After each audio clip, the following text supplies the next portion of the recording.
మన ఫ్యామిలీ అందరికీ హాయ్ అండి. మన పెళ్లి రోజు కట్టుకోవాలనుకున్న చీర ఈరోజు పుట్టినరోజు ఉందని ఈరోజు కట్టుకుంటున్నాను. ఆ రోజు కుదరలేదు. ఎవరైనా నీకు ఏ కలర్ అంటే ఇష్టం అంటే అస్సలు తడబడుకోకుండా నాకు రెడ్ కలర్ అంటే ఇష్టం అని చెప్తానండి. ఎందుకో నాకు రెడ్ కలర్ అంటే చిన్నప్పటి నుంచి చాలా ఇష్టము. చిన్నప్పుడు పుట్టినరోజు అంటే ఎంత హ్యాపీనెస్, చిన్న చిన్న విషయాలకి ఎంత సంబరపడిపోతాం కదండి. ఇప్పుడు వేలల్లో చీరలు తీసుకున్న ఆ సంతోషం అనేదే లేదు. ఈ హారం గుర్తుందే మీకు?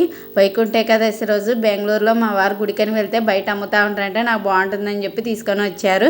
ఈ రెడ్ కలర్ శారీకి నా మెడలో ఉండే నల్ల పూసలకి అలాగే ఈ హారానికి ఎంత బాగా మ్యాచ్ అయింది కదండి. చూస్తా అంటే ఇంకా కొద్దిసేపు చూడాలనిపిస్తుంది. చాలా బాగుంది. పిల్లలు అయితే స్కూల్కి వెళ్ళిపోయారు. ఇంకా ఆ తర్వాత నేను రెడీ అయ్యి ఇంట్లో పూజ చేసుకొని గుడికి అయితే వెళ్ళాలనుకున్నానండి. పుట్టినరోజు తప్పకోకుండా గుడికి అయితే వెళ్తాను. ఇంక ఈరోజు అయితే గురువారం కదా, మా ఇంటి దేవుడైన పీర్ల దేవునికి అయితే వెళ్ళానండి. మా ఇంటి పక్కలోనే ఉంటుంది మసీది. ఇంకా దేవుని నేను ఎప్పుడు ఒకటే కోరుతానండి, ఆస్తులు అంతస్తులు ఇవ్వకపోయినా మన ఒంట్లో కష్టపడే శక్తిని ఇస్తే చాలు, అలాగే అందరూ ఆనందంగా ఆరోగ్యం ఉంటే చాలని కోరుకుంటున్నాను.